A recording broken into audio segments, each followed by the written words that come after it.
What is the situation that Michael Penix Jr. is stepping into with the Atlanta Falcons to start his career? We're assessing that today on the Locked On NFL Scouting Podcast.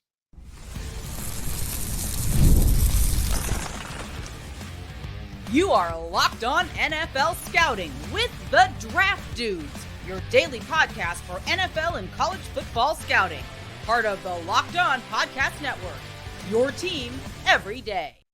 What's better than this? It's guys being dudes here on the Locked On NFL Scouting Podcast. We're the Draft Dudes. I'm Joe Marino from Locked On Bills. He's Kyle Crabbs from Locked On Dolphins. And we are your NFL experts here with you daily to talk team building across the league on the Locked On NFL Scouting Podcast with the Draft Dudes, part of the Locked On Podcast Network, your team every day. Want to issue a big thank you, shout out, and welcome to our everydayers. Those of you who make Locked On NFL Scouting your first listen every day, we appreciate y'all being here very, very much. Today's episode is brought to you by GameTime. Download the GameTime app, create an account, and use code LOCKEDONNFL for $20 off your first purchase. Terms apply. I thought you were going to come in with the cold open with what's better than this when you said, what is the situation? That your Michael eyes Penix got big, and I was fighting back a chuckle the whole time there. I was like, where's he going with this? I think that's the first time in these four that you've done that. Yeah, I know. I did the first two the same. You know what I mean? And so I was like, I can't do the same thing six times. Yeah. So yeah, I tried to introduce some variants. Keep it fresh. That's good. Yeah. I don't have any riffraff for you today. It's Thursday, right? We are technically recording on Wednesday, but this is the Thursday show, which explains why Joe and I are both experiencing the same lighting as yesterday's show, if you thought it was good or bad, and are wearing the same clothes. Same hat for Joe. I know he has another one within reach. He just didn't change it out. I've got several within reach and just rolling with it, man, you know? I don't have any. I got one on the wall. Yours are hanging up on the wall. Yeah. I got like a container. I had hair like you. I wouldn't wear hats either. So, all right, let's go to the Falcons. Let's do this thing. Well, for Falcons fans who may be tuning in, haven't caught up with the series, welcome. Maybe tell them what's going on here. Yeah, so we grade rookie quarterback situations and young quarterback situations because we've done it for players within their first 3 years of coming into the league to kind of trend how we perceive their situation has improved or not improved. But we grade them and their situation on a scale of 1 to 5, 1 being abysmal, 5 being perfect, in 6 categories: coaching, quarterback room, run game, pass catchers, offensive line, and defense. On that scale of 1 to 5. This is our 4th of this year. This is also our 25th quarterback situation that we have graded across the last 4 seasons combined. So a nice little sample size as far as what situations we think players that are walking into that are good or bad, but I don't think we've ever done one like this. Yeah, that's a good way to put it, Kyle, because in preparing for this, I kept on asking myself, am I even doing this for Michael Penix? This is really what Kirk Cousins is dealing with. Or, I don't know, man. I keep going back to this. You don't pick a quarterback in the top 10 if you're not going to play him. You know, like, apparently, I don't know, man. I think something's coming here. Something's coming. And I'm fascinated to find out. Obviously, this regime really, really, really, really, really, really likes Michael Penix. Mm-hmm. Really likes him. So, whether it's Kirk coming back from injury and maybe there's some bumps along the way, I don't know, man. Maybe what if Penix goes out and just balls out in the preseason, man? Has himself an incredible run. Does a Russell Wilson preseason type thing, man. That contract, he can't. But how many times are we going to? We said that about Goff. We said that about Stafford. Dude, it's year 1 of a new deal. It's year 1 of a new deal. I know. I'm just saying, man. My ears are open to possibilities. Okay, shall we go ahead and set the table for coaching? And I'm going to pull something up. All right. I'm going to set the table for coaching, where our head coach here for Michael Penix is Raheem Morris. And one of my favorite things about Raheem Morris is he's known for his defensive acumen, right? He's a defensive-minded head coach, but he had a stretch of time coaching the offense with Atlanta, right? He was like their passing game coordinator, like receivers coach. This is a guy who is versed well on both sides of the football, and I really love that about him. You don't really see a whole lot of head coaches that have dabbled on both sides like Raheem Morris has. The offensive coordinator, Zac Robinson, 37 years old, has been with the Rams since 2019, was their assistant quarterbacks coach, assistant wide receivers coach. And then in 2022 through 2023, he was the pass game coordinator and the quarterbacks coach. So very much on this Shanahan McVay tree. I think that's something that you'll find that's consistent across their coaches that they brought in here, of course, with Raheem Morris having familiarity there as well. Quarterbacks coach is TJ Yates, 36 years old. This is his first season as an NFL quarterbacks coach, was the wide receiver. How old is he? He's 36. So he's a couple hundred days older than Kirk. A couple days, yeah, barely, right? And then he was the wide receivers coach actually in Atlanta for the last 2 seasons. The assistant quarterbacks coach here is DJ Williams, was an offensive assistant with the New Orleans Saints over the last 5 years. So I think what you like about this is the influence of the McVay Shanahan scheme and how much experience there is, but also you do have some inexperience with this being a first-time offensive coordinator who's only been coaching in the NFL since 2019, and a guy who's in his first gig ever as a quarterbacks coach in the NFL. You think they could trade Kirk? I don't know, but I'm sure you have the answer now that you've looked his year one base salary is $12.5 million. His year two salary is fully guaranteed. It's $27.5 million. And then he gets into $35 million salaries with roster bonuses of $10 million per season that fully guarantee starting in 2025. If they traded Kirk, they'd have a $12.5 million dead cap hit this year. It's not terrible. And then they'd have a $37.5 million dead cap hit in 2025, which is still $2.5 million less than what he's currently on the books for.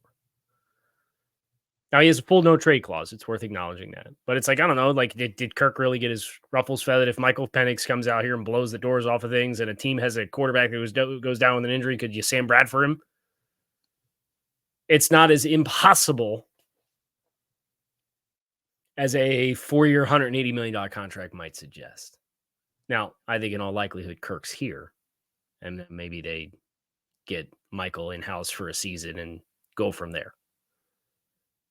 But I just wanted to do the formal P's and Q's of the salary cap implications to see. Since not that bad. That's what I gained from that. Not that bad. It's not that bad. There's been worse lumps taken. I'll say that. For non-quarterbacks, Kyle Crabbs. For non-quarterbacks. And especially for quarterbacks. But especially for quarterbacks. Especially for quarterbacks. All right. So anyway, you went through outlining the coaching staff. I like a lot of what this coaching staff has to offer. Between Zac Robinson and Raheem Morris as a young guy who's getting his next chance. I think too often young coaches who get a head coaching opportunity never get a second chance because it doesn't go well. I think the maturation of Raheem Morris and him spending time with Sean McVay in LA and kind of being able to transplant some of that with him. And Zac Robinson's been a buzzy name for offensive side of the football and play caller. I know you're going to tell me defensive coach. Well, my caveat there is Raheem Morris has dabbled on the offensive side. He was a passing game coordinator in Atlanta a few years, so I like that. So I gave this coaching staff a 4. Ooh. I like this coaching staff a lot. I like this coaching staff a lot. I'm coming in a little bit lower. I have a 3. And I could be talked into the 4. My thing here is I got a first-time offensive coordinator and a first-time quarterbacks coach. So I bumped it down just a tick. Okay. Quarterback room. There's a lot of subjectivity here. If you told me it was Penix and Taylor Heineke, I'd like it a lot. Right? But the elephant in the room is we have already berated through the first 9 minutes here. Kirk Cousins in the first year of a 4-year contract in Atlanta is projected as the starter, and then Penix, and then Taylor Heineke. Is this the best 1 through 3 quarterback room in the NFL? Taylor Heineke is the best QB3 in the NFL. Yeah, right? I think that's true. I have no idea how good Penix is. I'll reframe my statement. Taylor Heineke is the best QB3 in the NFL. 100%. Yeah. 100%. Your grade here is going to totally depend on how you perceive the presence of Kirk. Is it a good thing because it's experienced and Michael doesn't have to play early? Is it a bad thing because of the friction of Kirk as a veteran coming in and signing this contract and then having the top 10 overall pick getting invested in a quarterback? I don't know. I don't know how you see it. I don't see it as a particularly good thing. I don't think it's a good thing, but I guess if it had to be a vet quarterback, I mean, maybe Kirk Cousins is the one that makes sense. I just don't feel like this is the type of guy that's going to like cold shoulder Michael Penix and be like, you're a problem for me. I just don't. I feel like Kirk Cousins is like comfortable in his own skin, obviously. And, at the end of the day, he's the guy that they committed $100 million guaranteed to. I think he'll come in and assume everything that he's assumed he was going to get. And I think he'll be an asset to Michael Penix. And I don't think that he's going to Aaron Rodgers the guy, or like even was it Ryan Tannehill is like, my job is not to help Will Levis. Like, I don't think those quotes are coming for Kirk Cousins.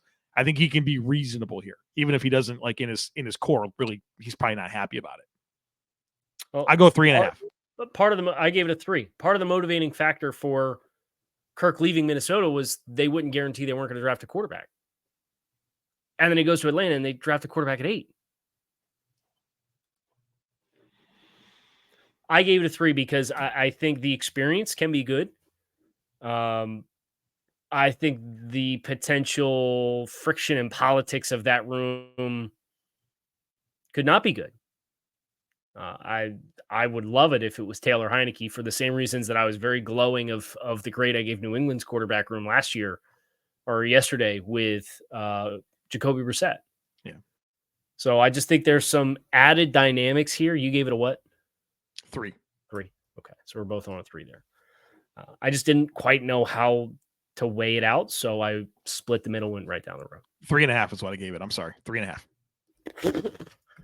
All right. Well, I said 3.5 earlier. I didn't want to like contradict myself. 3.5. Okay. Pass catchers and run game coming up on the other side of it. So be sure to stick with us. Today's podcast is sponsored by BetterHelp. Sometimes we all need the opportunity to get something off our chest. Big or small, certain things can really start to get to you. It's important to let that out, especially to someone who's unbiased on your life. Therapy can be different for everyone. Most of us have bigger problems than what's going on with our favorite sports team, and it's important to get things off your chest every once in a while. Therapy is helpful for learning positive coping skills and how to set boundaries, and empowers you to be the best version of yourself. It's not just for people who've experienced major trauma. So if you're thinking of starting therapy, give BetterHelp a try. It's entirely online, designed to be convenient, flexible, and suited to your schedule. All you do is visit BetterHelp.com/lockedon, and that will get you 10% off your first month. That's BetterHelp, HELP.com/lockedon. Joe, we're going to go to the running game next. And this is a group that's pretty easy to get excited about. Yeah, I'd say. I mean, Bijan Robinson. I hear Vulture and Bijan Robinson touches anymore. Hopefully not. But I mean, Bijan Robinson, obviously, like, this isn't a hot take. He's the most gifted running back in the NFL. Right. He is. Like, he just absolutely is the most gifted running back in the NFL in terms of size, skill, athleticism, physicality. He's got it all. And he's the type of back where I think you can actually lean on him. Like there's running backs that I think can carry a team. And I think Bijan Robinson has that type of ability. And then you have this offensive line that is really, really well put together in terms of experience and youth. I mean, I think you have an absolute star in Chris Lindstrom at right guard. We'll do the offensive line. We do the offensive line. But collectively, this is a group that you feel good about being very, very stable up front. And then you do have a good backup running back in Tyle Allgeier. So I think his run game is in really, really good shape. Anytime you can give the guy who averages 1.5 yards per touch less 200 touches in favor of the most talented runner in the league that you spent a top 10 pick on, you got to do it. Crimes against humanity to not unleash Bijan Robinson beyond that offensive line in that scheme last year. I gave this a 4. I don't think it's 4.25 for me. Okay, so we're both very high on it. Yeah. I think the only situation I've given a higher grade to, like it's out of 5 points, and maybe it might surprise you here, I gave it a 4. The only situation across the 4 teams that we've done that got a higher grade was the Bears wide receiver room. Same here. Like it's a outstanding situation with the running game. Yep. So we're going to go to pass catchers, which should include Bijan Robinson and his 86 targets last year and 58 receptions. A very talented wide receiver in Drake London is another top 10 pick.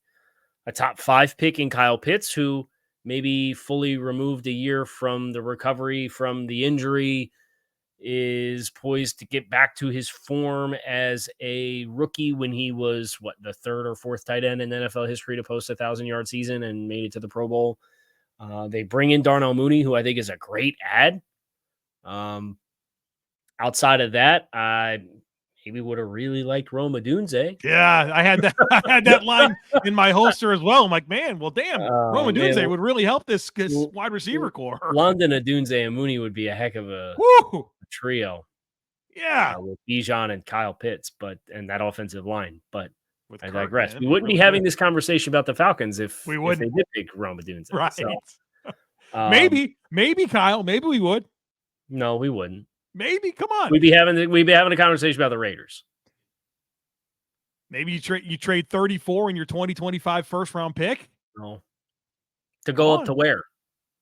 To go up to 10 with the Jets, 9 with the Bears. Jets ain't coming out. Who's at 11? They moved up. It was Minnesota. The Vikings, who took a quarterback. And then the Broncos took a 10. Quarterback at 12, and the Raiders would have taken Penix at 13. Who was at 9? Chicago. So you had to get Chicago, and then the Jets were at 10. Chicago to come all the way out. I mean, maybe you could have done it because they picked at 1. Maybe. It was a good wide receiver class. Maybe if 34 and a 2025 1. If they knew you were coming up for a quarterback, though, you'd have to pay more than that. Yeah. All right. Case in point, if they wanted to get it done, this was how they were going to have to do it. And then maybe they could have used the 2 and gone up and got in the wide receiver run that happened later, but they didn't. So we're on pass catchers. Mooney, London, Pitts, Bijan is still a very solid grouping. A lot of talent, a lot of diversified talent that exists there. I think as long as they are able to consistently run the ball, they have a separator and a contested catch guy who I think could play quite well if he builds chemistry with his quarterback. Yeah, one of the things about Drake London is he's been really productive and hasn't had the quarterback play to go with it, right? Like for him to produce like he has in 2 seasons with like Desmond Ridder as a quarterback and Mariota, I mean, it's been bad. I'm excited for some stability here with this offense to maximize the talent that they have. I gave the pass catchers here a 4. I gave it a 3.5. So we're in the same ballpark. It's definitely an above average to good group. All right. Is that everything we were supposed to get to in this segment? Yes, we got offensive line and defense coming up next. So be sure to stick with us. GameTime is an authorized ticket marketplace of the NBA, which makes getting playoff tickets even faster and easier, and prices on the GameTime app actually go down the closer it gets to tip-off. With killer last-minute deals, all-in prices, views from your seat, and their lowest price guarantee, GameTime takes the guesswork out of buying NBA tickets. They have so much cool stuff. I love the flash deals. There's times where I just log on and look and see what events are in my area, and you can get like a great flash deal that I've taken advantage of a couple of times. I also love the all-in pricing. You can toggle between the total upfront cost with no surprise fees at checkout, so you know exactly what you're going to pay. And, of course, the seat views. You get a panoramic view from your seat in the app before you buy. And also, you know, they have this game time ticket coverage where your purchase is covered with the most flexible customer service policy in the ticket industry. So take the guesswork out of buying NBA tickets with Game Time. Download the Game Time app, create an account, and use code LOCKEDONNFL for $20 off your first purchase. Terms apply. Again, create an account and redeem code LOCKEDONNFL. That's LOCKEDNON NFL for $20 off. Download Game Time today. Last minute tickets, lowest price guaranteed. When did you move to the airport? Landscapers here, brother, man. What are we supposed to do?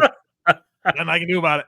We're double dipping today, right? Like we'd be done for about 45 minutes by now. Well, normally he comes on Tuesday, but it's been rainy here in Charlotte, so we're pushed back a day. We just got rain up here today, so you must have sent it up our way.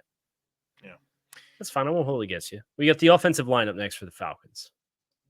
Yes, we do. And boy, oh boy, this is a good-looking group where you've got an absolute stalwart at left tackle and Jake Matthews, who's, I don't know, he's been there since 2014 and has been awesome ever since. Mm-hmm. Good young player at left guard and Matthew Bergeron. I know both you and I were high on him coming out. Kicked into guard, got some experience last year. I think he's going to take a big step this year. Center's Drew Dahlman, who athleticism, right? I think that's what he provides, and I think that's a staple of what you need in this offense. Chris Lindstrom, one of the best guards in the game at right guard, and then Caleb McGarry, who's become a real solid right tackle for them as a first-round pick in 2019. I don't think you love the depth here. I think that's something you wish you had a little bit more of, but I think this starting five is excellent. Would it be fair to say that depth is something you wish maybe you had any of this offensive line? There's nothing. Nobody can get hurt on this offensive line. Right. You can't have it. I mean, your Storm Norton's your swing tackle. Can't go to war with Storm Norton. We know that. We've seen the tape. I gave it a 4. I think the nucleus and the starting group, if they're healthy, it's a top 5 offensive line in football. But because there is no depth, as far as I'm concerned, it was worth knocking down a peg just to acknowledge, hey, this could be one of the best units in the game, but the pathway to it not being one of the best units in the game is fairly direct to see. Yeah. Any individual player gets hurt. Right. So I gave it a 4. I also gave it a 4. Joe, we are teetering on dangerous territory with these grades for Atlanta. Kind of uncharted waters, potentially, in 4-year sample size, doing this exercise, depending on how you grade the defense. So you have Raheem Morris coming in, taking over on the defensive side of the ball, Jimmy Lake, defensive coordinator. So getting a group that has a fair blend of youth and experience, when you consider, I think the edge group, the appeal is in the youth.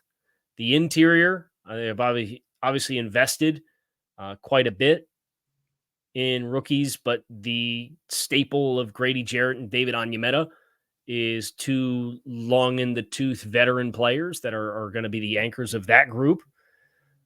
In the secondary, the back 7, you've got young players in Troy Anderson, and Caden Ellis is a younger player, and they used a 5th-round pick on Bertrand and Nate Landman. In the secondary, you've got a veteran player in Jesse Bates with a well-established corner in AJ Terrell, who didn't have the season he did in 2022 and 2023, but those are the anchors there with some more youth with guys like Grant and Phillips and Alford and did I say Helms? If I didn't say Helms. So, interesting blend of youth and experience across the defensive side of the ball. But they have some physical talent to work with, and it's putting it all together that's going to be what this coaching staff is charged with. I think there's likable things here. The interior defensive line, the athleticism at linebacker. I think in the secondary, you have some real studs in A.J. Terrell and Jesse Bates. I have questions on the edge. I have questions at corner outside of A.J. Terrell. And those are what's the most important parts of a defense? Edge and corner? I think they should be fairly strong up the middle. I'd agree with that. I like the safeties and I like the defensive tackle group. I gave it a 3. 2.75 for me. Okay. Which naturally pulls us back into a tie for this situation. We both graded it as a 21.5 out of a possible 30 points. And for context, 21.5 points, Joe Marino, that is the fourth best situational grade you have ever given. Wow. To a young quarterback in this exercise, behind 2023 Trey Lance, who we knew was not going to play. Or did we? Yeah, we knew he wasn't going to play. I think we graded him because the question was Brock Purdy with the elbow injury. Would Trey Lance get a chance to start or not? Right. 2021 Mac Jones and 2021 Trey Lance are the only situations. So San Francisco twice in rookie season, immediately post Brady, Mac Jones. In my best situation, of course, of these quarterbacks so far. Yes. In front of Caleb Williams got a 20.25. So a healthy divide as well. And I had the same three situations in the same order. Higher than Michael Penix's 21.5. I had Lance 2023, Jones 2021, Lance 2021. And then immediately behind that, I had Lance 2022. So, very promising environment. Of course, reconciling that with, does he play? And if Kirk plays well, how long would it be until Michael Penix does play? Over under for Michael Penix, 2024 passing attempts in the regular season. 24? Why 24? Well, that's the year, 2024. What would you put the over under at? The over on that. I didn't give you a number. What's the over under for 2024 regular season? I thought you were saying over under 24. No.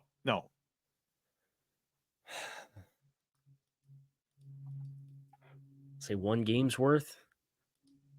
35, 40.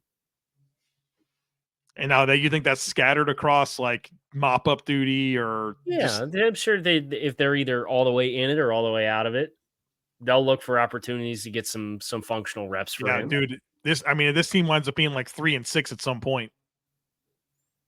You might just want to run him out there. I would take, based on all the avenues, including Kirk coming off an Achilles injury, I would take all the avenues that he does find the field in some capacity this season. We shall see. Kyle Crabbs, he is Joe Marino. We have two more of these to do. JJ McCarthy and Bo Nix. You can look for them both tomorrow on Friday. We appreciate you guys checking out the show. Make it a great rest of your day today. We will be back again tomorrow with another episode and episodes of Locked On NFL Scouting. Peace.